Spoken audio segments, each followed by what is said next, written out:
Bonjour, je m'appelle Christian Journet, je suis le président de d'Upata et en charge ce soir d'animer cette première table ronde de notre association pour cette année 2025. Alors, qui est Dupata pour ceux qui ne nous connaissent pas? Dupata est une association qui a pour but de collecter des peintures vernaculaires de l'Inde et de les promouvoir en France. Alors, peinture vernaculaire, c'est un peu un terme barbare. Je vais essayer de l'expliquer un petit peu car nous sommes à peu près les seuls à utiliser ce terme.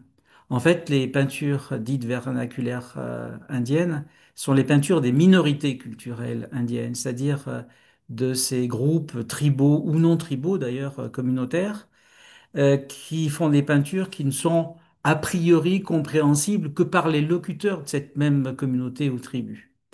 Et notre rôle, justement, c'est non seulement de présenter ces peintures, mais en même temps de présenter les histoires qu'elles cachent ou qu'elles révèlent. Il faut savoir qu'effectivement, la plupart de ces peintures sont ou étaient, je dirais, parce qu'elles commencent à disparaître, des peintures faites sur les murs ou sur les sols à des fins propitiatoires ou votives, c'est-à-dire qu'en fait, il ne s'agit pas de faire quelque chose à des fins de décoration, mais plutôt pour accompagner un événement. Ça peut être un événement familial, un mariage, donc ça peut être une peinture rituelle de sacrement, par exemple, mais ça peut être aussi une peinture qui est faite liée au rythme des saisons pour interpeller le dieu de la mousson, par exemple, si la pluie tarde à venir. Donc, toutes ces peintures, en fait, elles racontent quelque chose. Et notre rôle en tant qu'association, c'est non seulement, comme je disais tout à l'heure, de présenter les peintures, mais aussi de présenter ce qu'elles représentent. Ok. Et donc pour cela, on fait des expos euh, qu'on accompagne quelquefois de conférences, d'ateliers, d'animations diverses dans les écoles, dans les médiathèques, etc. Mais il y a une telle diversité de communautés et de tribus que ça peut devenir vite confus. C'est pour ça que maintenant, de plus en plus, on choisit un thème. Et pour cette année 2025, nous avons choisi le thème du couple, qu'on appelle Jodi en langue indienne, en hindi. Et ainsi, depuis le début de l'année, on a une collection de peintures et d'histoires qui vont avec, qui circulent de façon itinérante. On a commencé à Lyon au mois de mai. Ensuite, on est allé en Provence. Ensuite, nous sommes allés, si je ne me trompe pas, dans les Alpes. Actuellement, nous sommes dans la région de la Gironde. Et très bientôt, nous serons à Paris, puisque toute la deuxième quinzaine d'octobre, nous serons à l'espace Cinco. Et particularité, nous allons avoir le plaisir d'accueillir quatre artistes indiens, deux peintres d'une tribu qui s'appelle Pardangond, plus une autrice, plus une photographe. Donc, ce sera aussi pour renforcer cette dimension narrative qui accompagne les peintures. Alors, ce soir, on a décidé de faire une première table ronde autour du du thème pardon, qui a été choisi pour cette année, à savoir le thème du couple. Mais le thème du couple, c'est aussi quelque chose de très très large. Donc on a réfléchi en disant quel est l'angle qu'on pourrait utiliser pour ce soir et on a décidé de parler surtout du consentement, le consentement au mariage et je dirais le consentement dans le mariage, qui sont bien sûr deux choses complètement différentes. Alors cette table ronde va être en fait organisée en trois parties. La première partie va être une partie strictement comptée grâce à une conteuse qui est avec nous ce soir et qui est membre de Dopata depuis quelques années maintenant. Ça va durer à peu près 15 ou 18 minutes. Deux contes dans lesquels effectivement sont évoqués les problèmes de consentement dans le couple. Ensuite, il y aura la véritable table ronde, c'est-à-dire en fait quatre intervenants qui vont discuter de ce sujet à partir des contes, mais dans la vie quotidienne aussi aujourd'hui. Et puis enfin, il y a réouverture au public. Première chose que je veux faire, c'est présenter quand même les intervenants. C'est à eux que revient la charge importante de commenter, d'expliquer, donner leur point de vue sur le consentement en Inde. Je vais d'abord présenter Harry Gauthier. Harry Gauthier est français, mais d'origine malgache et tamoule, mais vit en Norvège, donc vraiment une sorte de globe-trotter, je dirais. Mais c'est surtout un auteur et un conteur. D'ailleurs, un de ses ouvrages, dont le titre est Le Tinnet, évoque le lieu où on se raconte des histoires. Vous voyez le lien avec effectivement le thème que j'ai évoqué tout à l'heure. Nous accueillons aussi Nandita Vagel, qui elle vit en Inde, et puis qui a donc vraiment, on peut dire, multiples cordes à son arc, puisqu'elle est à la fois dans l'enseignement, la traduction, à la recherche, la création scénique, et puis je sais que ça lui prend beaucoup de temps. Elle a des fonctions majeures au sein de l'association indienne des professeurs de français. Nous accueillons aussi Armelle Ours, qui est, elle, en France, psychiatre et psychanalyste, et qui a un regard sur le conte qui est certainement différent de la plupart d'entre nous, puisque pour elle, c'est un outil de la pratique clinique, c'est-à-dire qu'en fait, elle se sert du conte autrement que pour raconter des histoires.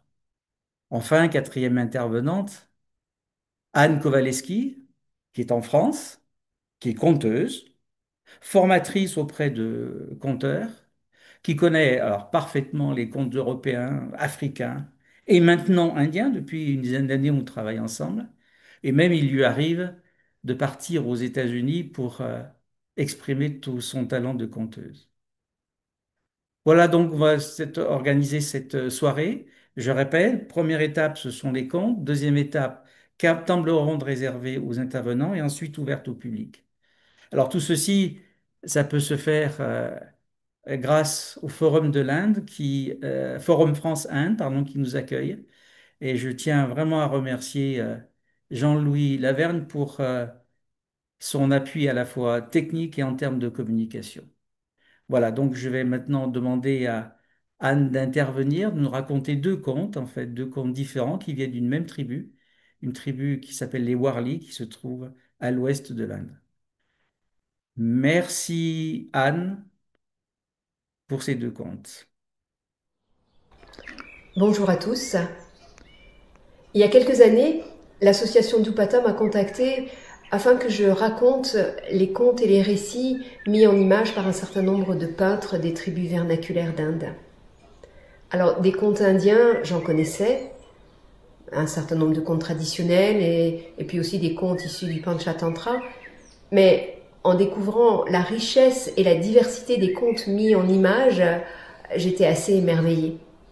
Et je me suis rendu compte que tous ces contes avaient exactement la même structure narrative que les contes qu'on peut trouver en Europe, en Asie ou même en Afrique. C'est pas très surprenant parce qu'en fait, les contes ne parlent que de 4 choses. Ils parlent de vie, de mort, d'amour et de Dieu au sens large, au sens de la part de spiritualité que chaque être humain porte en lui. Et puis bien sûr, les contes mettre des mots sur les peurs et sur les interdits qui existent. Les contes, c'est un formidable manuel de savoir-vivre. On apprend plein de choses sur les sociétés, sur les cultures, en étudiant les contes.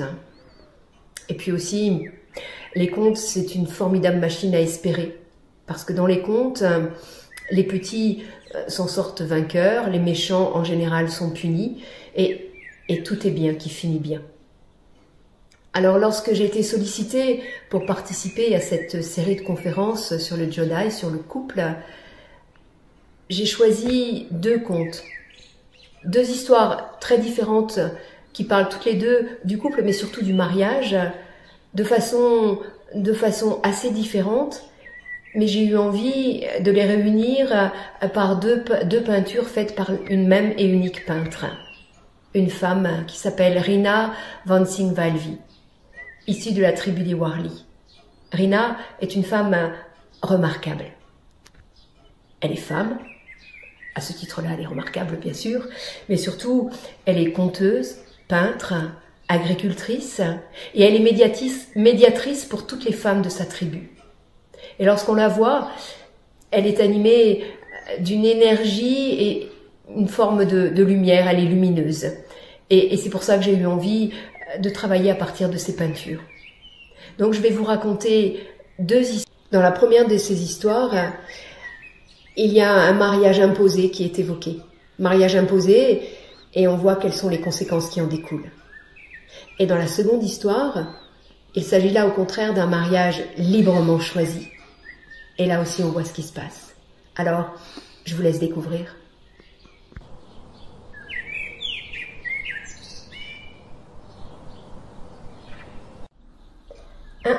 2, 3, 4, 5, 6, 7, 7 filles. 1, 2, 3, 4, 5, 6, 7, 7 garçons. 7 filles, 7 garçons, tous frères et sœurs. Et ils savaient tous exactement ce qu'ils avaient à faire. Couper du bois, s'occuper des bêtes, aller chercher de l'eau à la rivière, faire de la farine de riz, donner à manger aux poules, aller au marché, prendre du bon temps. Tout allait bien. Et ce matin-là, filles et garçons sont en route pour aller à la rivière. Les filles sont devant, avec leur grand dupatta, leur voile de toutes les couleurs. On dirait un arc-en-ciel tombé du ciel. Les garçons sont derrière et ils descendent un peu plus bas, là où le courant est plus rapide. Et pendant tout un temps, le chant de la rivière répond au chant des filles et au chahut des garçons. La plus jeune des filles est au bord de la rivière. Elle se coiffe. Elle a des cheveux magnifiques, des cheveux immensément longs, des cheveux au reflet de soie d'or et d'argent. Et comme elle se coiffe, un de ses cheveux tombe dans la rivière. Elle essaie de le rattraper, mais en vain. Alors elle l'appelle. « Petit cheveu d'or et d'argent, reviens vers moi, ne t'en vas pas. Si tu t'emmêles un piège pour les poissons, tu deviendras. » Mais le cheveu ne revient pas. Alors elle saute dans l'eau et elle récupère son cheveu. Et avec son cheveu de soie d'or et d'argent, elle tresse une fine rosace. Et puis par jeu, elle la dépose sur une feuille d'arbre qu'elle transforme en frêle navire pour une cargaison précieuse de soie d'or et d'argent. Et elle dépose le petit bateau sur l'eau. Et le bateau s'en va au fil de l'eau. Un peu plus bas sur la rivière, il y a les garçons qui jouent, qui chahutent. Et puis tout à coup, l'un d'eux dit « Hé, regardez !» Et il montre le ciel, et là, dans le ciel, il y a des oiseaux qui volent en cercle. Et c'est étrange.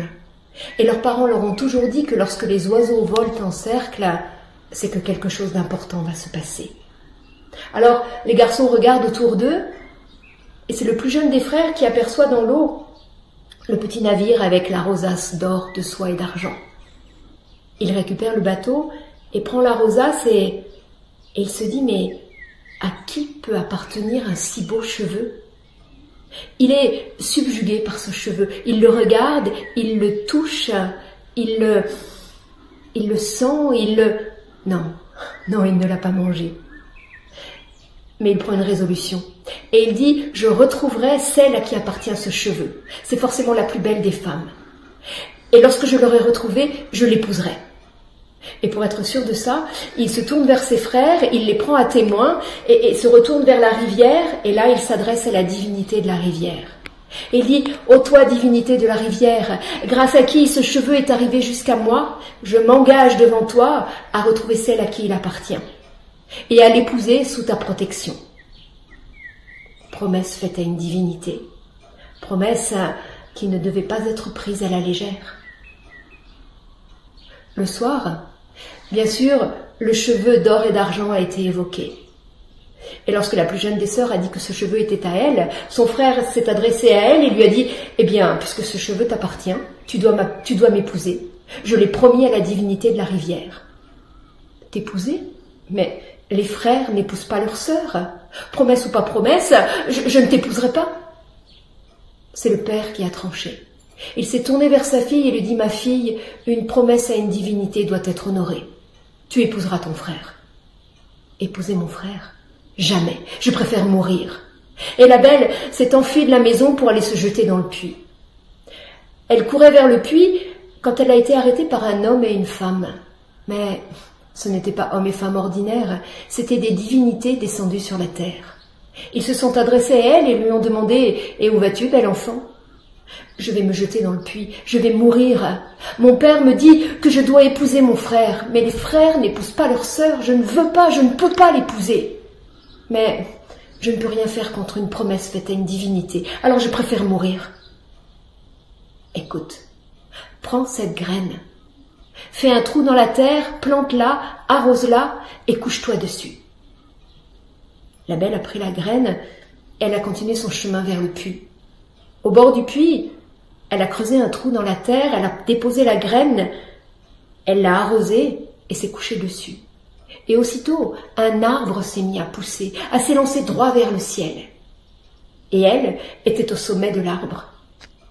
Pendant ce temps, évidemment, ses frères et sœurs étaient sortis de la maison et la cherchaient partout, ils l'appelaient dans tous les sens. Et tout à coup, l'un des frères l'a aperçu au sommet de l'arbre. Alors il l'a appelé, mais l'arbre a poussé. Ils ont appelé encore, mais l'arbre a poussé encore. Alors un des frères a dit qu'il fallait aller chercher une hache pour couper l'arbre. Mais l'arbre a continué de pousser, de pousser, de pousser, pousser tellement haut qu'il est arrivé au-dessus des nuages. Et c'est à ce moment-là que le maître des lieux, le maître du ciel, le prince du ciel est arrivé, monté dans son carrosse. Et là, coup de foudre à Bollywood. Ça s'agite, ça crépite, ça palpite et assez vite, ça cohabite. Et la belle est heureuse avec son prince du ciel. Et puis le monde est beau vu d'en haut. Ouais, elle fait son miel de sa vie avec son prince du ciel. Seulement voilà, le bonheur, c'est bien. Mais c'est encore mieux quand on peut en parler, quand on peut le raconter. Elle aimerait tellement dire à ses sœurs toutes les merveilles, toutes les belles choses qu'elle traverse, qu'elle vit avec son prince du ciel. Mais le prince du ciel l'a prévenue. Il lui a dit, tu sais, si tu veux redescendre voir ta famille, il y a un prix à payer. Peu importe le prix, elle veut descendre. Alors une nuit, ils descendent. Elle entre dans sa maison. Tout le monde est couché, tout le monde est endormi. Et elle dépose un paquet à la tête de chacun des lits. Et elle remonte vers le ciel. Le lendemain matin, tout le monde s'est réveillé et chacun voit le cadeau qu'il y a là à la tête du lit. Oh, notre sœur est venue, elle ne nous a pas oubliés. Tout le monde est heureux. Tout le monde, non. Le plus jeune des frères, lui, ne s'est pas réveillé. Un serpent l'a mordu pendant la nuit. Et il est mort. Il est mort parce que les frères n'épousent pas leur sœur. Alors, comme le veut la tradition, le corps du jeune frère a été brûlé et son âme est montée jusqu'au ciel. Peut-être qu'il a rencontré sa sœur là-haut. Et peut-être sait-il désormais que les frères n'épousent pas leur sœur. Oui, cette histoire parle de l'inceste, bien sûr, mais elle parle aussi d'autre chose. Elle parle aussi de l'importance et du poids des divinités, de par déjà la promesse des hommes faite à une divinité, promesse qui doit être honorée, et dans le même temps, promesse qui, selon les divinités, n'a pas lieu d'être. Et puisque ce sont les divinités qui donnent à la jeune fille le moyen d'échapper à cette promesse. Et puis aussi dans cette histoire, il y a le poids de l'autorité familiale à travers le père, qui c'est lui qui tranche et qui dit « ma fille, tu épouseras ton frère ». Donc inceste, divinité ou loi des dieux est plus forte que la volonté des hommes, et puis autorité familiale, autorité du père.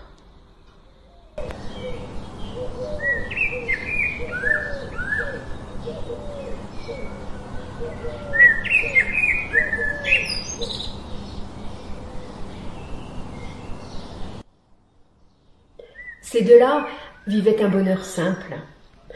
Tout ce qu'ils faisaient était bien pour elle. Et tout ce qu'elle faisait était bien pour lui. Lui, il coupait le bois et il s'occupait de ses bêtes, de ses zébus. Il était fier de leur bosse. Et il disait toujours, un zébu repu est un zébu bossu. Et puis, il allait au marché avec elle. Elle s'occupait des repas. Elle s'occupait de la maison, elle allait faire la lessive à la rivière, elle allait au marché avec lui. Enfin bref, ils étaient courageux, valeureux, amoureux et heureux. Elle, ce qu'elle préférait, c'était d'aller à la rivière. Non pas qu'elle aimait faire la lessive, non, ce qu'elle aimait, c'était prendre le chemin qui menait à la rivière. Parce qu'au bord du chemin poussaient des arbustes qui portaient des fruits de caréla. Et elle adorait ça. Le caréla, c'est un fruit qui ressemble un peu à un petit concombre pustuleux. Alors, dit comme ça, c'est pas très appétissant, mais elle aimait la douce amertume de ces fruits. Et elle s'en régalait dès que possible. Alors, tous les prétextes étaient bons pour prendre le chemin de la rivière, faire la lessive, aller chercher de l'eau, marcher, se baigner et manger les fruits du caréla. Un jour, la jeune femme s'est rendue compte qu'elle était enceinte. Et son envie de caréla n'a pas cessé. Elle a même augmenté. Elle en a mangé tant et tant que son mari se moquait en lui disant « Mais ce n'est pas un enfant que tu vas mettre au monde, c'est un fruit de Karela. » Mais non, elle a mis au monde la plus jolie des petites filles. Et bien sûr, juste après la naissance, on a présenté cette fillette aux voisins, aux amis, à la famille. Belle occasion de faire la fête. On a chanté, on a mangé, on a bu, on a fumé, et tout était bien. Et la fillette a grandi en sagesse et en beauté. Elle a appris auprès de sa mère tout ce qu'une fillette doit apprendre. Tout ce qu'il faut faire dans la maison, tout ce qu'il faut faire à l'extérieur de la maison. Et bien sûr, elle a appris aussi avec sa mère à manger les fruits de Karela. Et tout comme sa mère, elle adorait ça.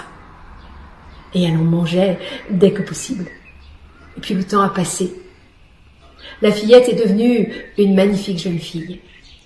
Et un matin, elle était au bord de la rivière. Et puis tout à coup, là, sur la rivière, elle a vu passer une fleur de lotus. Magnifique. Et la fleur reposait sur une grande feuille vert pâle.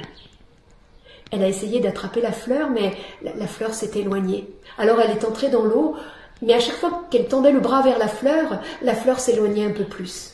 Et bientôt, sans même s'en rendre compte, elle s'est retrouvée au milieu du lit de la rivière. Et tout à coup, elle a eu en face d'elle le prince des eaux.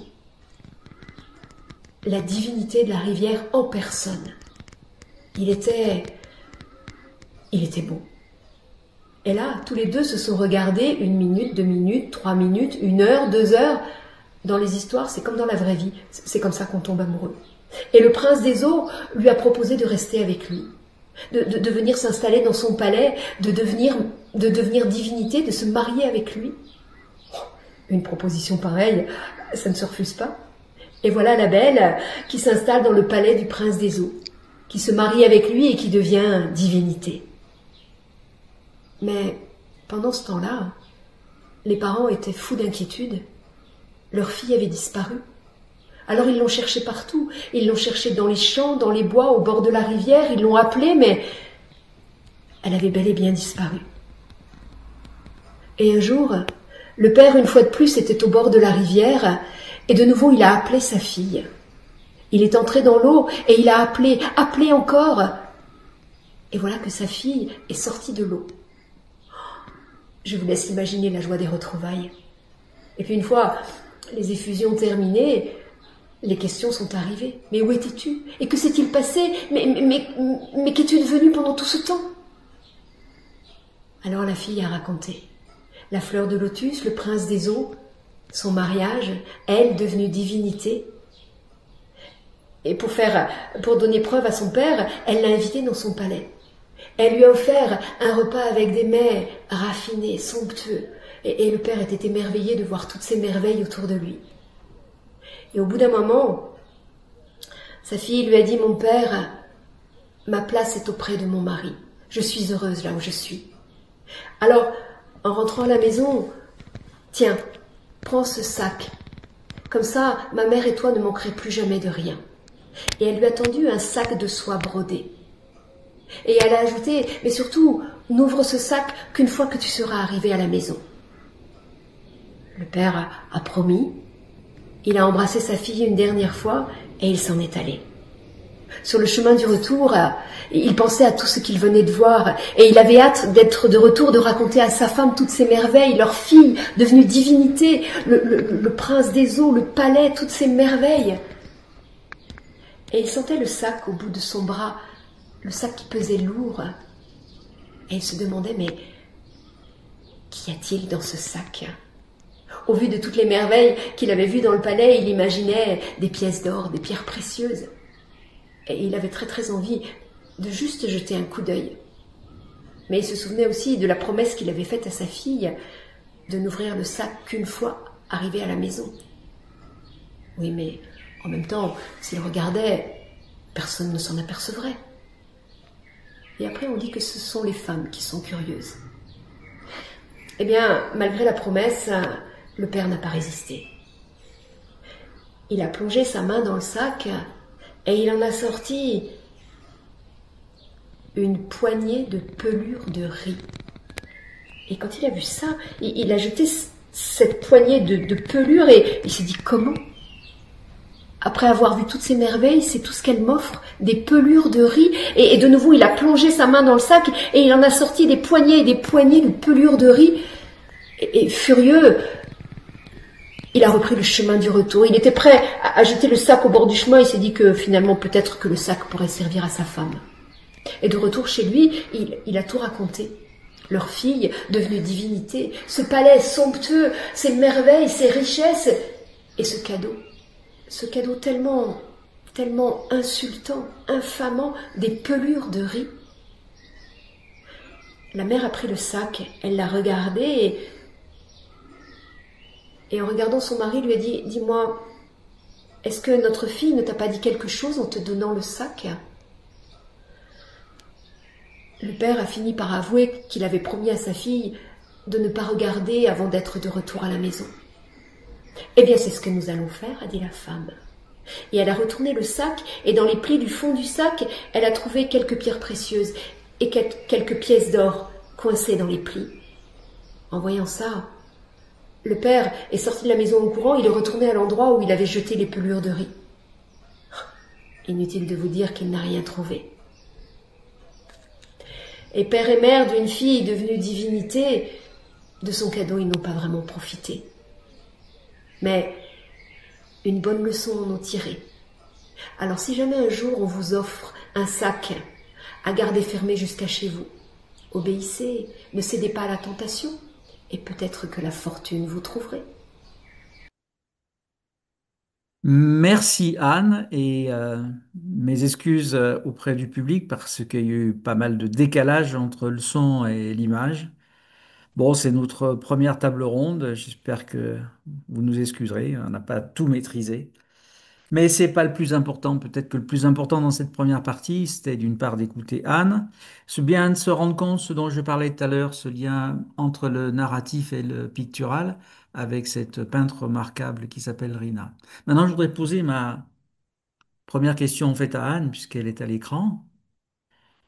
Toi qui as une très grande connaissance des contes un peu partout sur la planète, est-ce qu'il y a quelque chose dans les contes indiens qui traitent du problème du mariage et du consentement, des spécificités qu'on ne trouve pas ailleurs? En fait, non, j'ai été très surprise de retrouver les mêmes, les mêmes spécificités que dans les contes d'Europe. Dans le premier conte raconté, on évoque le problème de l'inceste, les frères n'épousent pas leurs sœurs, et c'est la même chose que ce qu'on retrouve dans ce conte bien connu, Peau d'âne, où les pères n'épousent pas leurs filles. Et puis dans la deuxième histoire, c'est les mêmes motifs que ce qu'on retrouve dans nombre de contes européens ou même asiatiques ou africains. Là, il est question d'un puissant qui épouse, un puissant à savoir le prince de la rivière, qui épouse une jeune fille somme toute ordinaire. Et puis ensuite, la convoitise du père qui l'amène à perdre ce qui a été donné. Et aussi, ça souligne l'importance de la parole donnée. Il avait promis qu'il n'ouvrirait pas, il a ouvert et il a tout perdu. Donc en fait, c'est vraiment les mêmes motifs que ce qu'on retrouve dans les contes européens ou dans les contes asiatiques ou africains. Et ça, c'est en ça où c'est assez extraordinaire, mais c'est un peu ce que j'ai dit à un moment entre les deux histoires, où les contes parlent de l'homme avec un H majuscule, et donc l'homme est le même partout sur la planète, donc il n'est pas très surprenant qu'on retrouve les mêmes thèmes, les mêmes thématiques et la même façon de les présenter. Merci Anne. Euh, il y a donc entre ces deux contes une grande différence, puisque d'un côté, il y a effectivement le consentement, elle ne peut rien faire d'autre que de décider d'échapper par la mort, et l'autre, c'est la transgression totale, puisque a rien à faire, pour parler crûment, de la vie de ses parents, elle décide de rester avec ce prince des eaux. Mais maintenant, je trouve qu'il y a un trait commun à ces deux contes, et je me suis rendu compte particulièrement ce soir, c'est l'importance de la rivière qui existe dans les deux contes. Et je pense, et là je vais m'adresser directement à Armel, il doit y avoir une métaphore derrière tout ça, entre le cheveu, la rivière, chose qui coule. Armel.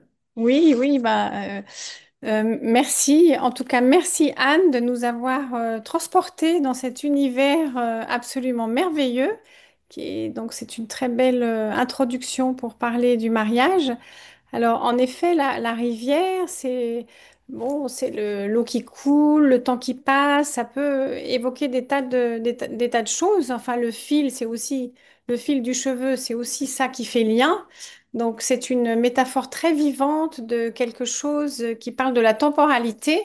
Et d'ailleurs, ça revient beaucoup dans la conclusion du dernier conte quand on ne sait pas attendre, il y a quelque chose qui ne peut pas fructifier. Donc il faut savoir laisser l'eau couler aussi, on pourrait dire, hein, sur cette. Mais en effet, les aspects métaphoriques sont importants hein, dans ces deux histoires. Mm. Ok. Et Nandita, qu'est-ce que tu tires de ces deux contes? Nandita. Euh, oui. Hmm. Bon, au niveau le thème d'aujourd'hui, au niveau du consentement, pour moi, le consentement ici, en Inde, bon, c'est pas juste c'est aussi une perspective plutôt au niveau de l'historique, au niveau de la mythologie aussi, parce que on est conditionné à comprendre le consentement différemment. Et je pense que chaque culture conditionne ses ces êtres, ces produits, ces enfants à certaines notions qui font partie intégrale de la vie et du fait de grandir. Et dans ces deux contes, ce que je trouve, donc dans le premier, évidemment, consentement ou pas, et inceste, etc. Donc, dans le deuxième, par contre, je vois plutôt le contraire, c'est-à-dire euh, la capacité de faire son choix, sans même poser la question, sans même chercher l'avis des parents. Donc déjà, le fait qu'elle s'avance dans la rivière et qu'elle accepte la demande en mariage du prince des eaux et qu'elle se laisse aller et qu'elle ne se révèle pas que plusieurs années plus tard, par hasard, etc. Donc ça, c'est vraiment deux visions de la capacité de consentir ou pas qui existent et qui ont existé et qui continuent à exister malgré tout ce qu'on peut dire sur la vie moderne et le droit au consentement. Et justement, on en a discuté aussi avant. Est-ce que on ose se donner le droit de dire, enfin, de consentir ou pas? Est-ce qu'on se croit capable de consentir ou refuser de consentir? Pour continuer ce débat, je crois qu'il est important de bien comprendre que justement, on ne peut pas comprendre ce qui se passe en Inde en termes de consentement si on ne comprend pas, on ne connaît pas les mécanismes qui fondent la famille indienne. Ça me paraît essentiel. Si on regarde l'Inde et la famille indienne avec un regard occidental, on ne peut pas comprendre ce qui se passe. Et là, je voudrais m'adresser à Harry qui, lui, passe de l'Europe à la France en permanence, qui a vécu sur ces deux continents. Est-ce que tu peux nous expliquer en quelques mots, mais quand même assez précisément, qu'est-ce qui est caractéristique de la famille indienne et du couple dans la famille indienne? Ben, déjà, le mariage en lui-même, hein, je veux dire, dans les civilisations antiques, on était toujours, tout était pareil. Dans la Grèce antique, quand on se mariait, c'était un contrat entre deux familles. Même dans l'Empire romain, c'était pareil. Mais alors que l'Occident a su se débarrasser des poids de la société, l'Inde encore reste ancrée dans cette tradition. Et je dirais même que l'Inde vit dans une perpétuelle, dans une éternelle euh, exogamophobie. C'est un mot qui n'existe pas, je viens de le trouver. C'est vrai, on a cette phobie de l'exogamie, alors que la personne se marie en dehors de la communauté, en dehors de la famille, en dehors d'un groupe ethnique. Donc c'est la peur de l'autre, en fin de compte. On a du mal encore à se débarrasser de cette peur de l'autre. Alors qu'en Occident, je crois, je dis pas qu'ils n'ont pas peur, mais la peur, elle est déplacée, elle se trouve ailleurs. Au niveau de la famille, c'est pareil, alors que le mariage en Occident est considéré l'histoire d'un couple, que ce soit homme-homme, homme-femme, femme-femme.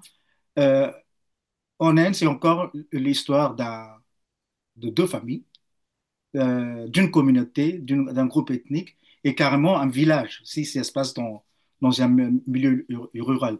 Donc, je veux dire, la structure sociale n'est pas pareille ou les poids de la société ne sont pas pareils. Et je crois que c'est là qui fait la grosse différence.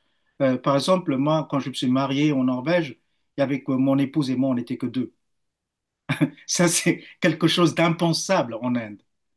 Et même dans d'autres trucs. Donc, je trouve que c'est là où c'est vraiment important et intéressant de voir, c'est qu'est-ce qu'on fait des poids de la société. Parce que en Inde, c'est toujours, le mariage est vu à travers le prisme de la société, alors qu'en Occident, non. Merci, merci Harry. Comment tu réagis, Nandita, quand Harry parle de phobie de l'exogamie?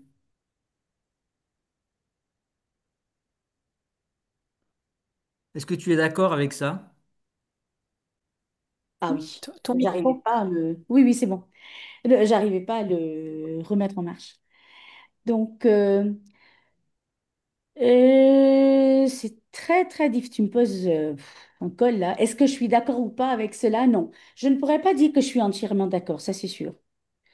Parce que moi, l'Inde existe en plusieurs siècles à la fois.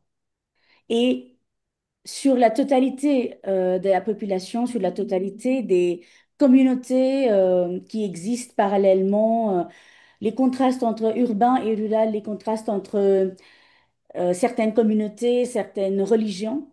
C'est très très dur de dire oui ou non, je suis d'accord avec ce dont il parle. Il y a énormément de changements. Tout le monde n'existe pas non plus selon les mêmes valeurs non plus. Et donc, moi je dirais que oui, d'une certaine manière, il y a toute la peur de l'autre existe. La peur de l'autre n'existe pas uniquement au niveau du mariage. La peur de l'autre, comme partout, existe dans plusieurs euh, réflexions, dans plusieurs parties de l'existence. Euh, Ce qui est pour moi intéressant au niveau de cette histoire de peur de l'autre ou consentement et pourquoi on refuse la différence, le consentement s'ancre aussi, pour moi, dans le fait de se reconnaître comme étant un élément indépendant, individuel. Et l'individualisme au sein de la société indienne n'est pas vécu exactement de la même manière qu'à l'Occident. Et donc, demander ou donner un consentement, qui demande à qui? Qui demande pour quelle chose? Est-ce que donne mon consentement en tant qu'individu, en tant qu'une partie d'un groupe qui va participer à cette acceptation ou pas? Donc, ça commence avec le positionnement de ce soi. Et donc, moi, je pense que il y a aussi un lien avec toutes des notions de acceptation, de accepter ce qui nous est réservé par le sort, accepter son statut dans la société selon la naissance, accepter également et vivre tous nos propres choix qu'on arrive à faire grâce à nos vies modernes au sein de cette existence qui continue. On n'a pas nécessairement complètement rejeté ou on ne s'est pas distancié entièrement de toute cette existence collective quand on fait des choix individuels.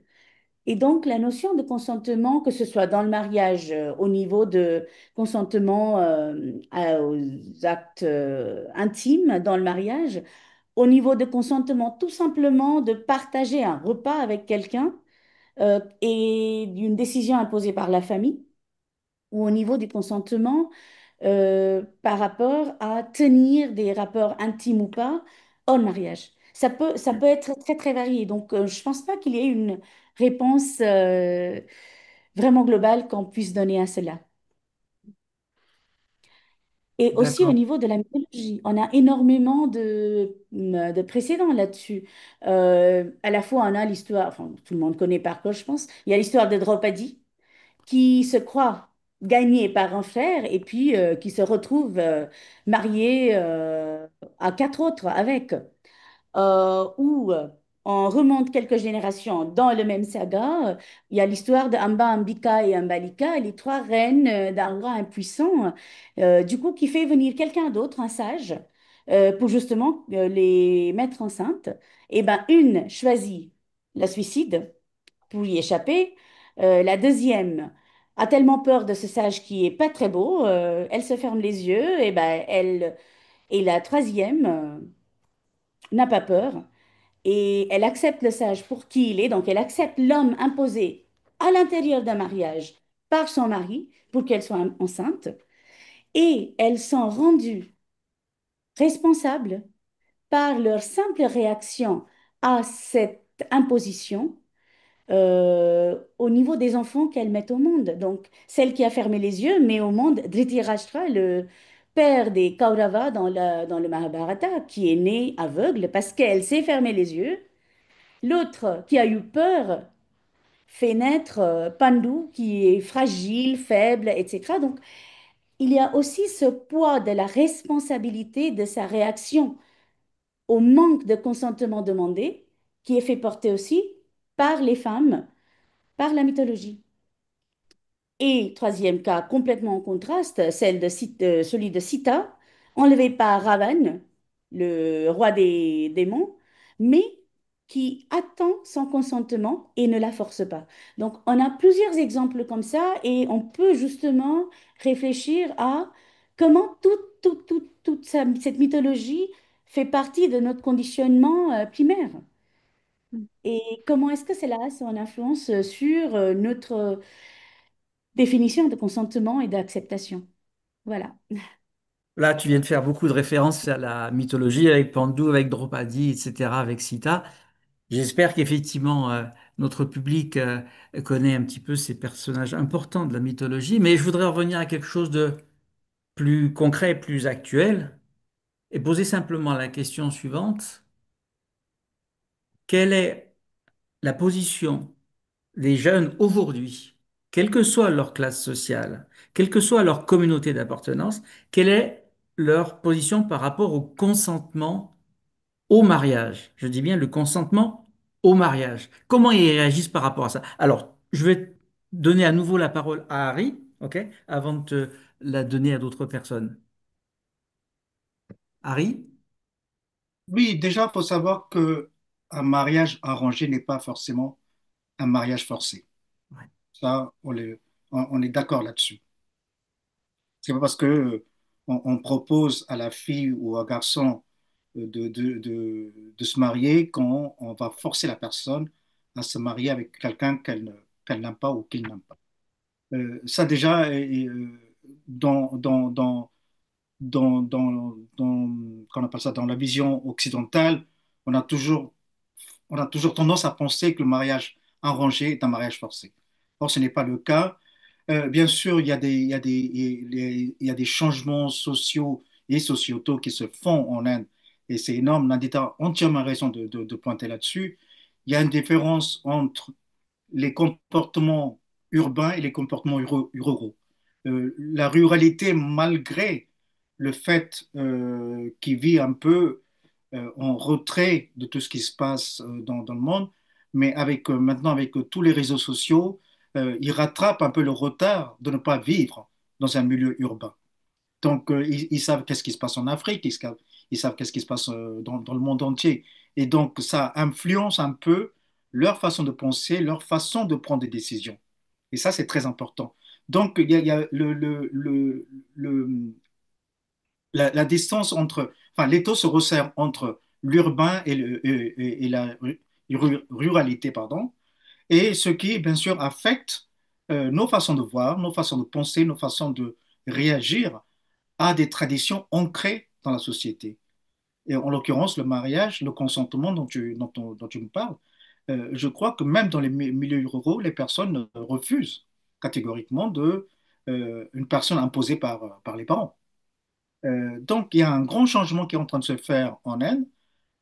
Mais toujours, c'est comme on dit en anglais, je ne sais pas comment ça se dit en français, mais il y a toujours ce syndrome du push and pull. Plus tu tires, plus tu résistes. Et donc, il y a toujours une forme de résistance dans les milieux très conservateurs, très traditionnels, qui encore imposent leur façon de voir les choses. Euh, Bien sûr, je crois que au fil de la discussion, on ira vers la caste parce que la caste joue un rôle important dans ce truc-là. C'est pour ça que je parlais tout à l'heure, j'ai utilisé un mot fort en parlant de l'exagomophobie. Euh, et donc, la caste joue aussi encore un rôle très important, même dans le milieu urbain. Alors qu'on peut penser que le milieu urbain a pu se détacher des poids de la caste. Non, ça existe encore. Donc, les jeunes maintenant, les jeunes d'aujourd'hui, ils ont plus de liberté qu'ont eu nos parents. Ils ont plus de choix que nos parents. Et ça va dans le bon sens. Je suis assez optimiste dans la jeunesse indienne qui fait bouger les choses, sans pouvoir autant ne pas respecter les traditions. On peut très bien respecter les traditions et faire bouger les choses. Je voudrais aborder un autre sujet qui est la différence entre l'importance du consentement chez l'homme et chez la femme, et en particulier dans les jeunes couples. Donc, je vais redonner la parole à Armel et après, pardon, à Nandita. Après, j'aimerais que Armel nous parle de ça aussi à travers les contes. Donc, je repose ma question.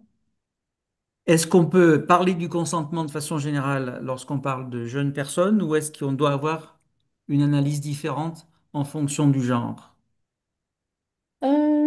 Le consentement chez la jeunesse, évidemment, il y a une conscience très très grande maintenant, grâce non seulement aux médias sociaux qui ont déjà été évoqués, mais aussi grâce à l'accès à l'éducation, à l'accès tout simplement à l'extérieur, et puis un travail de fond énorme qui a été effectué dans les 30 dernières années par les associations et les ONG auprès des jeunes, auprès de la femme, auprès des filles dans les écoles et même celles qui ne sont pas dans les écoles, pour les rendre conscients du fait qu'elles, et ils aussi d'ailleurs, ont le droit au consentement, que la vie ne leur arrivent pas, c'est eux qui ont le droit de construire leur propre choix et leur propre vie. Donc ça, c'est un vrai travail déjà qui a commencé depuis l'indépendance de l'Inde, mais qui a énormément fait du progrès dans les 20-30 dernières années. Par contre, le consentement à l'intérieur du mariage et vers le mariage, moi, je pense que là encore, il y a beaucoup de travail. Parce que à partir du moment où on rentre dans un état de mariage, je dirais, on rentre dans un espèce de contrat, pas seulement entre les familles. Certes, en Inde, un mariage, ce n'est pas entre deux individus. Si c'est un mariage traditionnel, et même des mariages d'amour, risquent de finir par être des mariages entre deux familles, entre deux communautés, même des mariages intercommunautaires, même des mariages entre des individus des religions différentes, finissent par réunir au moins certaines parties de ces deux communautés ou de ces deux religions ensemble autour de ce couple. À moins que ce soit vraiment des cas extrêmes où il y a des cas panchayat, des kangourou courts qui font, on passe un jugement de mort du couple, etc. Mais ça, c'est vraiment heureusement, je pense que j'ai peut-être complètement tort, mais je pense que c'est quand même la minorité. Mais dans la grande majorité des cas, pour la jeunesse aujourd'hui, je pense que à partir du moment où ils ont accès même à une éducation minime, ils sont conscients du fait qu'ils ont le droit à consentir ou pas à certaines décisions importantes de leur vie. Je ne sais pas si j'ai répondu à la question. Oui, oui, oui, tout à fait. Et donc, je voudrais maintenant effectivement poser à peu près la même question Mm. à Armel. Est-ce que dans les contes, la relation entre l'homme et le consentement et la femme et le consentement peuvent être mis en parallèle ou pas? Oui, alors juste avant d'essayer de répondre à cette question, j'avais quelque chose qui m'était venu en écoutant Harry et Nandita, et je pense tout ce que vous nous avez amené tous les deux, ça permet de mesurer la complexité de la situation qui est sûrement beaucoup plus complexe que la situation sociologique du mariage dans un pays comme la France. Enfin, ça, c'est clair. Et je trouve que ce qui est très intéressant, c'est de repérer que cette complexité, elle apparaît dans les deux contes que Anne nous a magnifiquement contés. C'est-à-dire qu'au fond, moi j'ai entendu que dans les deux contes, la jeune fille, elle suit sa conviction, en fait, hein. Elle renonce comment dire, elle suit sa conviction, c'est-à-dire elle est libre de ne pas s'engager avec son frère et elle est libre de suivre son désir dans la rivière quand elle va suivre cette fleur de lotus. Et ce que je trouve assez magistral dans les deux contes, parce qu'il me semble que ça résonne un petit peu avec ce que vous venez d'expliquer par rapport à cette complexité, c'est que on voit bien à la fois que en suivant son désir donc d'être libre, elle s'isole, hein, puisqu'elle elle s'isole du groupe familial. Elle va, mais en même temps, la place des divinités, c'est comme si c'était une sorte de protection. C'est comme si ça l'enveloppait. Enfin, elle s'isole, mais elle n'est pas perdue pour autant. Enfin, c'est comme si ça permet d'envisager que la tradition la coutume, ça peut aussi être considéré comme un socle, et je crois que c'est ce que Nandita a dit un petit peu, enfin ce que j'ai compris. Donc je trouvais que c'était intéressant. Après, la différence, c'est sûrement très très différent entre les filles et les garçons, mais il y a quand même une sorte d'équité qui apparaît dès le premier conte, parce qu'ils sont 7 et 7, enfin c'est le même nombre, donc il y a quelque chose qui est une sorte d'idée d'égalité.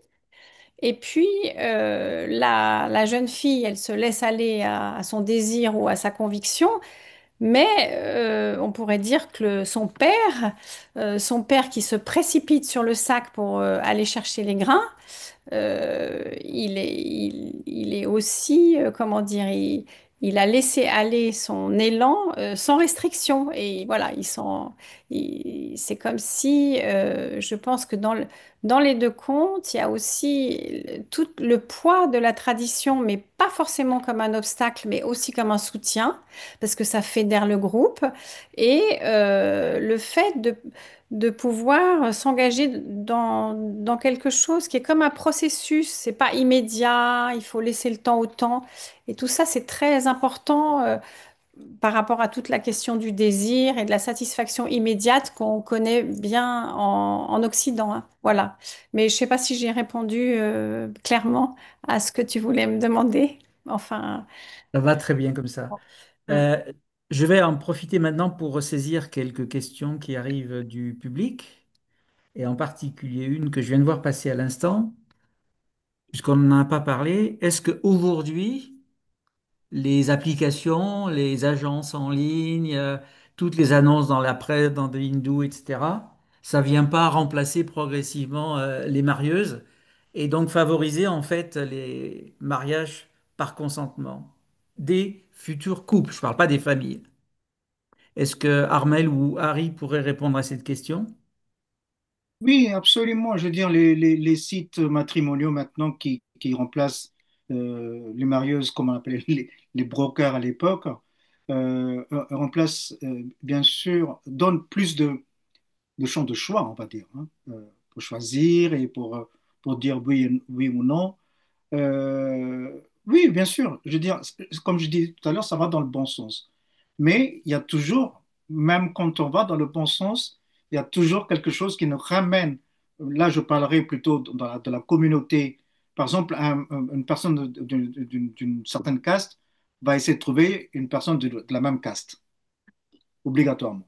Je veux dire, même avec tout le choix qu'il y a, le premier choix ira vers une personne de sa caste si on se réfère uniquement, je veux dire, aux sites matrimoniaux. Mais si la personne rencontre une personne dans un endroit public, dans un bar, dans un café, dans un restaurant, et qu'il y a un coup de foudre, bien sûr, la caste ne rentre pas en jeu à moins qu'il y a vraiment un grand amour. Donc, il y a aussi le poids de la caste, il faut en parler, ça c'est important. Mm. Mm. On ne peut pas juste dire que non, tout est beau, tout est rose. Non, il y a le poids de la caste qui est encore omniprésent et aussi l'honneur. L'honneur est toujours le poids de la femme.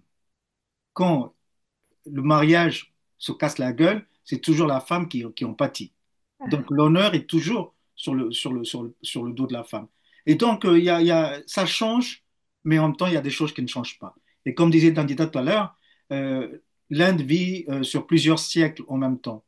Euh, les rythmes ne sont plus pareils. Oui, je crois qu'une fois, Nandita me disait, dans tous les cas, c'est l'homme, le mâle, qui fixe les conditions. Celui qui impose la décision sans tenir compte de l'autre partie, qui pourtant fait partie de cette décision. C'est bien toi qui me disais ça, Nandita.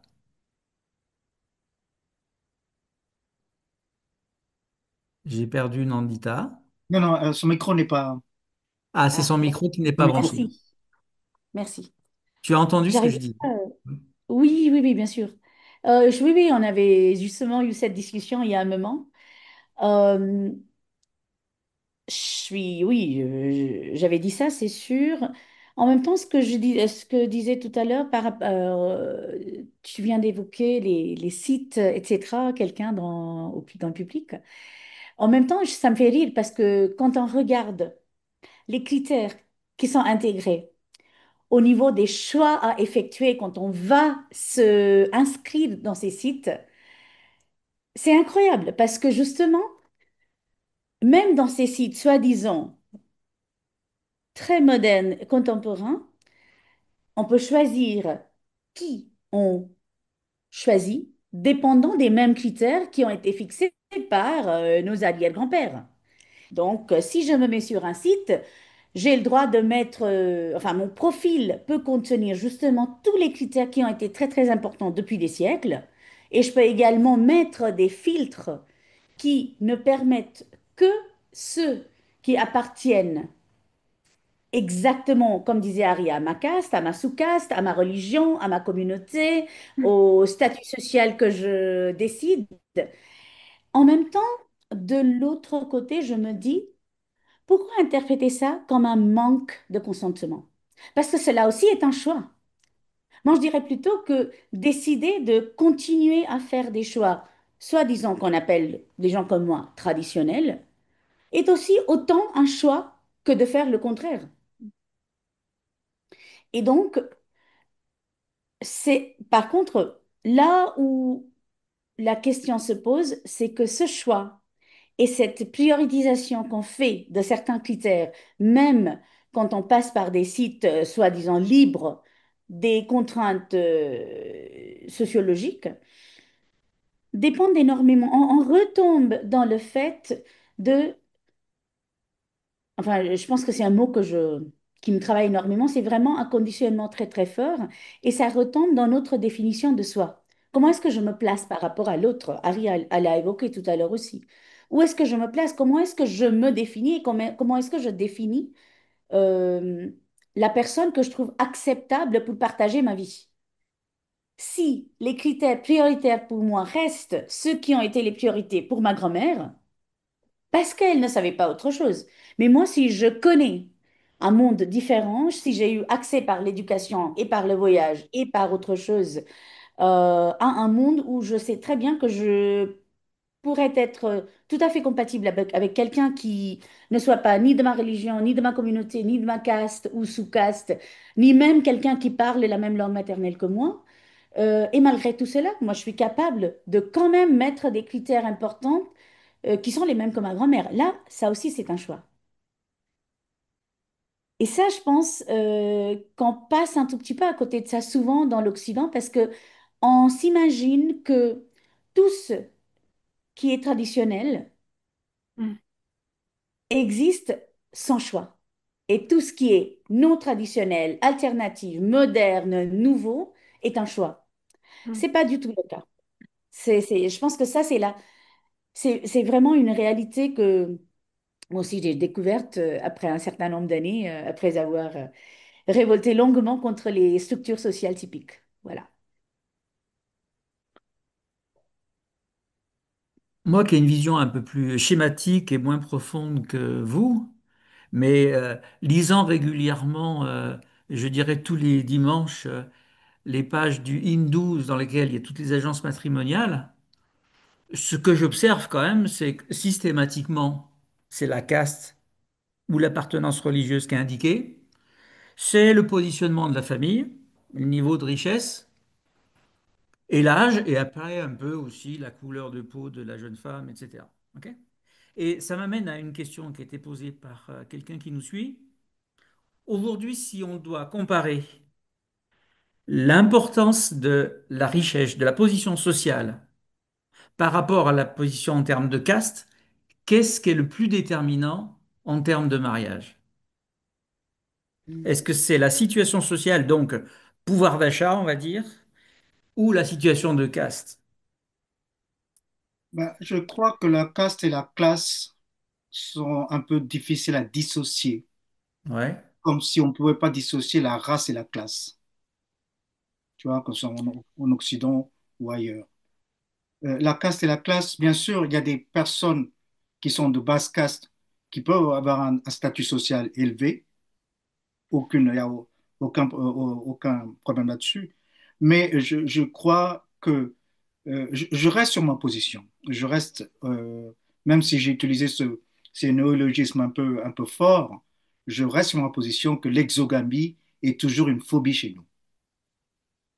Tu vois? Donc la caste joue un rôle majeur dans le Oui, choix de la personne.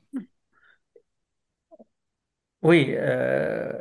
Sans avoir votre connaissance, je pense en particulier dans le monde rural aujourd'hui, ça reste fondamental. Ah oui, absolument. Beaucoup Tous les plus que jours, dans le monde urbain. tous les jours, on entend des honor killings. Tous les jours. Il y a des centaines de personnes qui se font tuer en Inde parce ils se marient en dehors de leur communauté, en dehors de la caste. Donc, c'est bien d'ouvrir le débat, c'est bien d'en parler, mais il faut pas se cacher le visage. Il faut En pas dire, revanche, je oui. n'ai jamais vu d'article de presse, enfin je ne lis pas toute la presse indienne, où on parle du consentement, alors qu'en France, c'est un petit peu un discours tendance parmi un certain nombre de journalistes dans certaines presses. En Inde, la question ne se pose pas. Je ne parle pas simplement du consentement au plan sexuel, qui est surtout la focalisation qu'on a en France sur ce débat du consentement, mais j'ai jamais vu d'article qui pose la question du consentement. On raconte des faits divers, mais il n'y a jamais d'article de fond. Je pense qu'il y a énormément d'écrits là-dessus, mais plutôt au niveau sociologique. C'est ça, Dans bien les sûr. journaux, dans les quotidiens, non. Mais après, dans tout ce qui est magazine pour un public particulier, sur les sites aussi, énormément on en parle. Donc, par contre, pour revenir à ce que dit Harry, parce que c'est vrai que tous les jours on parle des centaines de honor killings, mais malheureusement c'est vrai aussi qu'on ne parle pas de tous ceux qui trouvent leur époux en dehors des contraintes imposées par la société ou même tous ceux enfin tous les mariages qui ont lieu. La question que tu viens de poser, Christian, sur caste ou classe, je suis tout à fait d'accord avec Harry que les deux ne se dissocient pas facilement. Dans la majorité des cas, c'est plus ou moins au niveau de la hiérarchie, c'est pas très différent. Par contre, il y a de plus en plus aussi, bon, après c'est pas, je sais pas, j'ai pas du tout des statistiques, mais les mariages, comme les mariages qui sont effectués pour avoir droit à un tel ou tel passeport, de la même manière, aujourd'hui, avec les histoires de quotas, etc., on a beaucoup de mariages intercastes aussi pour que les enfants aient droit aux quotas. Et ça, on le voit quand on fait passer les inscriptions au niveau des universités, au niveau des écoles publiques. Enfin, écoles publiques à l'indienne, hein, pas les écoles publiques à la britannique, les écoles de l'État. Et donc, c'est sûr que le choix de mariage et le fait de juger l'autre compatible ou pas, La caste continue à jouer un rôle très très important là où on n'a pas accès à l'éducation et accès au fait de faire un choix informé à base d'autres critères que la caste. Parce que quand on choisit automatiquement quelqu'un de sa caste, ça retombe sur la même chose. On choisit quelqu'un qu'on connaît, quelqu'un dans la vie est censé être une vie qui ressemble, des choix qui ressemblent aux nôtres. Je Ben, vais revenir. Pardon, Harry voulait intervenir? c'est surtout, je veux dire, le fascisme culinaire, parce qu'il faut que la personne mange la même chose que moi, Hmm. tout simplement. Hmm. Si j'épouse une catholique qui va me préparer un bœuf bourguignon, ça va pas passer.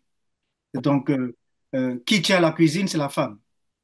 Donc, si je choisis une personne autre de ma caste, je vais être obligé à manger ce qu'elle me prépare à manger. Donc, le fascisme culinaire aussi régit un peu le, ce système de mariage. Oui, le terme fascisme culinaire est peut-être un petit peu Mais forcé, j'aime mais bien je les vois que tu aimes bien la provocations. provocation Oui, non, j'aime bien. et je voudrais changer un petit peu Il de faut sujet provoquer sur. certains trucs Alors, est-ce que... chez les personnes. Ouais. Je voulais juste dire quelque chose par rapport à une pensée qui m'est venue à nouveau en vous écoutant, parce que c'est très riche de confronter tous ces points de vue. Je repense au conte où il est question d'interdit de l'inceste et je me dis, c'est un conte qui se raconte chez les Warli, hein, c'est quand même une tribu adivasi, donc c'est quand même des populations qui sont quand même un peu en bas de l'échelle de la caste, hein, on pourrait dire, les populations tribales. Et je me suis demandé si ça pouvait à la fois comme s'il y avait une double signification de cet interdit de l'inceste dans ce premier conte. Est-ce que c'est à la fois, puisqu'en fait c'est énoncé, tu dois épouser ton frère, tu as fait la promesse au Dieu, et je me demandais si ça venait pas représenter justement le système de caste. Et la fille, elle, est-ce qu'elle échappe pas seulement à l'interdit de l'inceste, mais aussi elle échappe à un mariage entre pairs. Donc c'est une lecture que j'ai envie de faire qui complexifie la première version grâce à tous vos apports. Ben voilà, c'est une question que je me suis posée par rapport à ce conte, si il s'agissait pas pour cette jeune fille d'échapper à cette assignation de caste. Voilà, c'est une question. Je Euh, voudrais revenir un petit peu à la préoccupation française concernant le consentement en matière sexuelle, en matière d'agression. Pour reprendre une question qui est apparue, il y a un projet de loi sur le viol qui était prévu, qui existe quand même en Inde comme ailleurs. Je crois que finalement, il n'est pas voté. Et est-ce que le problème du consentement en matière sexuelle, en dehors du mariage, je dis bien, ou aussi d'ailleurs dans le mariage, est-ce que c'est un sujet de discussion, d'interrogation, de préoccupation en Inde? Je reste dans l'univers médiatique et non pas dans l'univers des recherches. Je m'adresse là à nouveau, non pas à Armel, bien sûr, qui connaît moins bien l'Inde que Harry Non, non, et c'est vrai que Armel. le consentement, de manière générale, hein, je veux dire que ce soit dans une liaison entre un homme et une femme, et je veux dire même dans une relation sexuelle, le consentement, je veux dire, Nadida va pas me contredire là-dessus, dans les médias, on en voit encore des, qu'on appelle ça, des histoires où la femme appelle ça comme un viol légal, légalisé en fin de compte. Le mariage sort en fin de compte d'avoir un viol légal parce que la personne s'est mariée avec la femme. Et quand la femme, elle dit non, je ne veux pas avoir de rapport sexuel, l'homme pense toujours que la femme est un objet qui lui appartient. Donc il en fait ce qu'il veut. Et donc, ces violences conjugales sans consentement se font aussi. Et il y a des lois qui ont été adoptées, mais il y a aussi, je crois que c'est ça aussi, c'est qu'on appelle ça, c'est un comportement plus ou moins est, je ne veux pas dire est accepté, mais que les personnes ne comprennent pas. Que je dis, bah, écoute, ton mari veut avoir une relation sexuelle avec toi, mais pourquoi tu refuses? Pourquoi tu ne consens pas? Comme si la femme doit être l'objet de l'homme. Donc, il y a cette pensée aussi qui est encore véhiculée dans la société indienne, où la personne, la femme, doit accepter. Donc, le consentement, on en parle. Il n'y a pas vraiment elle n'a pas grand choix, en fin de compte. C'est ça que je veux dire. Pour avoir lu récemment des statistiques à ce sujet, je ne me rappelle plus exactement les sources pour les retrouver, on considère que dans les jeunes générations, plus de la moitié des jeunes filles considèrent que l'homme peut imposer ce qu'il ressent comme étant ses propres devoirs, y compris dans Absolument. les jeunes générations. Oui, parce que je crois que Hmm. c'est quelque chose qu'on a. Désolé de le dire, on serait, on serait supposé à dire que c'est génétique en fin de compte. Tu vois, ce genre de comportement. Ou, encore, j'utilise encore un mot fort, je vois Nandita qui fait des grimaces, mais c'est vrai que certains comportements sont génétiques, malheureusement. Oula, aïe, aïe, aïe. Cela enlève complètement la responsabilité des hommes. Alors non, je ne suis pas d'accord du tout. Il n'y a rien de génétique. Non, Par non, contre, mais non, non, non, je sais, j'ai dit ça j'en pour rigole, rigoler, mais mais oui, oui. Non, mais je veux c'est dire, bien d'accord. c'est presque génétique, je suis d'accord, parce que c'est tellement ancré dans le conditionnement systématique et même inconscient qui est donné même à des générations de garçons qui sont nés même aujourd'hui, que pour revenir un tout petit peu à ce que tu disais, Christian, tout à l'heure, dans la presse quotidienne, non, on n'en parle pas beaucoup. Par contre, aujourd'hui, enfin, si on parle des jeunes, je ne sais pas combien de mes jeunes étudiants depuis les 10 dernières années lisent la presse quotidienne, sauf quand ça passe sur Internet. Et donc, à partir du moment où on regarde tout ce qui se passe par la presse sur Internet et par les blogs et par les discussions là-dessus, là, c'est sûr qu'on en parle, mais le consentement à l'intérieur du mariage, accepter ou pas la demande de l'acte sexuel par son mari, pour la génération jeune, on a eu une discussion récemment là-dessus parce que justement, bah, on en discute en ce moment parce qu'il y a toute cette loi qui est en train de se faire ou pas. Et j'étais très, très choquée de voir que même mes étudiantes en moins qui sont en master de français, donc elles ont quand même un accès au monde extérieur, un accès très facile, énorme, toutes n'étaient pas au courant que l'acte sexuel n'était pas un droit du mari. C'est-à-dire, une fois qu'on accepte le mariage, tout va avec. Il n'y a Hein. plus aucun choix à faire au niveau du corps féminin individuel. Et Ceci ça, m'en... c'est les Oui, gens de 22 ans. Hein. Ouais. oui, oui. Alors, j'ai presque envie de vous poser une question abrupte. Il existe la notion de devoir conjugal. D'ailleurs, j'ai vu passer une question à ce sujet-là.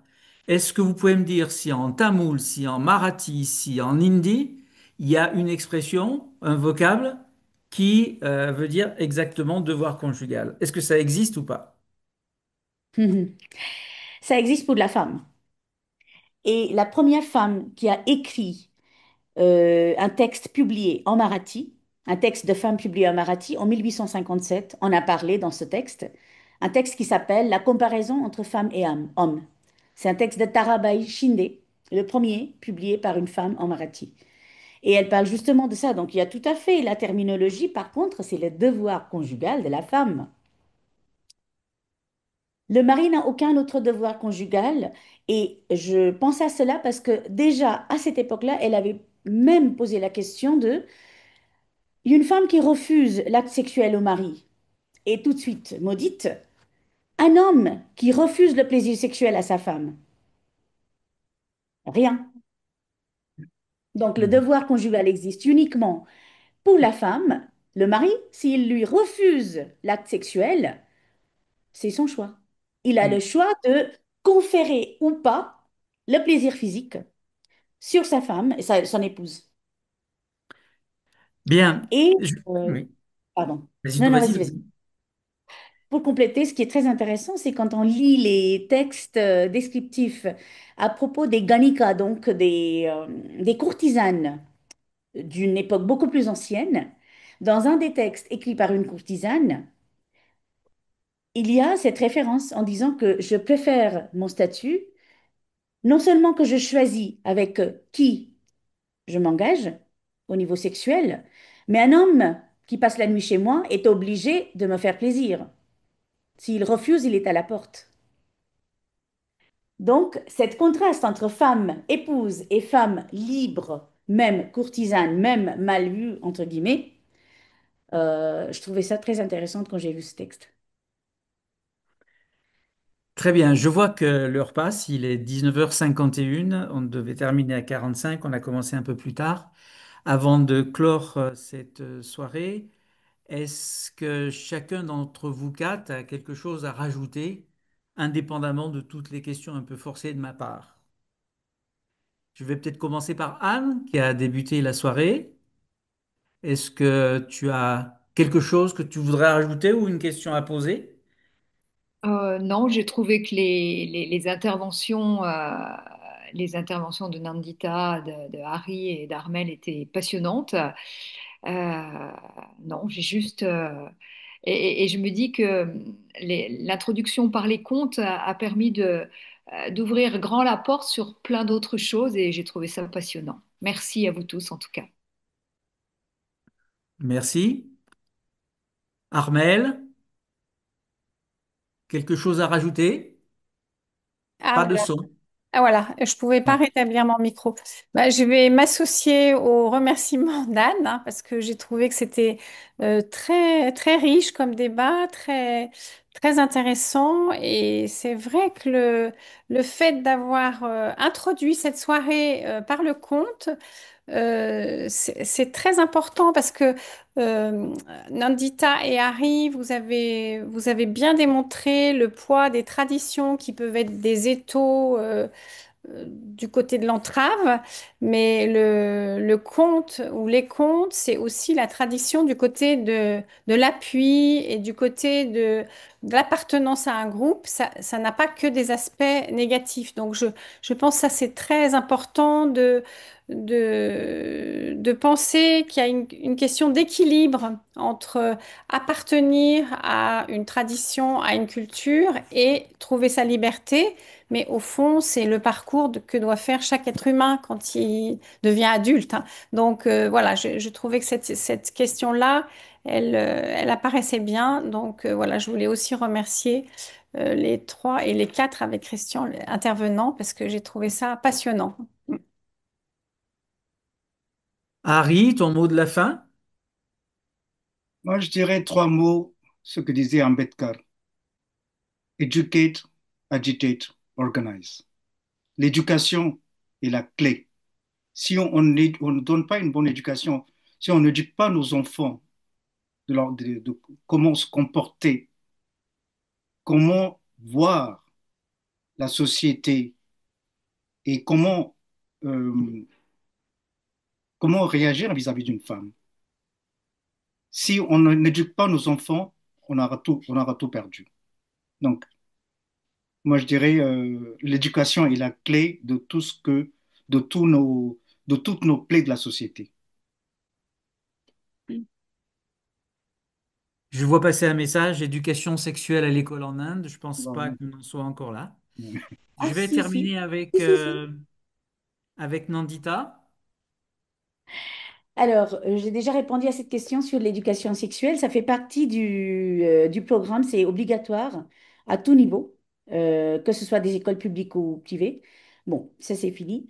Euh, je suis tout à fait d'accord que le changement et le fait d'avoir un choix dans la vie et le droit de construire sa vie à sa façon passe par l'éducation.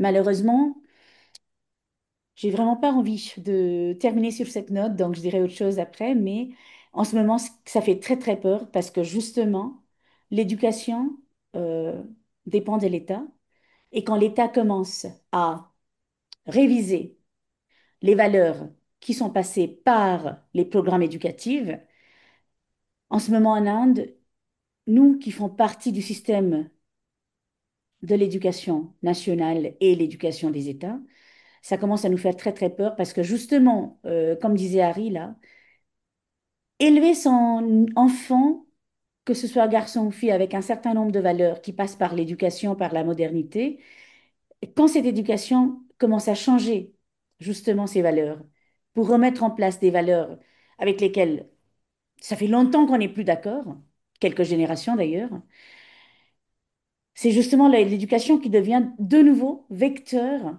de passer un message complètement différent. Mais ceci dit, il y a éducation et éducation. Il y a l'éducation formelle dans les écoles et puis il y a toute une éducation sociale, familiale, qui peut tout à fait et qui continue à garder son importance. Et là-dessus, je suis d'accord que l'éducation à la vie peut se passer ailleurs qu'à l'intérieur d'une école dirigée par l'État et sujet aux volontés de l'État. Et je, je dirais un grand merci d'avoir organisé cette table ronde parce que je pense que chaque fois que moi, en tant qu'Indienne, je pense que la plus grande réflexion qu'on arrive à faire, c'est quand on est confronté à ces questions venant d'une culture, pour moi, à la fois très différente et à la fois très proche de mon cœur. Parce que quand on essaie de répondre à des questions, on réussit à se trouver ou se comprendre mieux. Voilà. Donc, merci beaucoup. Merci Nandita, merci à tous. Je voudrais juste rajouter avant de clôturer définitivement cette soirée que tu as commencé ta première intervention en parlant de Draupadi, cette fameuse figure qui s'est mariée à quatre personnes, quatre frères. Je sais que tu prépares avec nous une table ronde sur le thème de Draupadi et tu sais combien j'y suis aussi attaché. Donc, je nous donne tous rendez-vous à peut-être dans un mois, dans 2 mois, 3 mois. Il faut que nous le programmions. Une soirée avec Nandita concernant Draupadi. Merci à tous. À très bientôt. Et si possible, pour ceux qui le peuvent, à Paris, à la fin du mois d'octobre, pour rencontrer à la fois les histoires et les peintures et les artistes indiens. Merci à tous. Bonsoir. Merci Christian. Merci, bonsoir.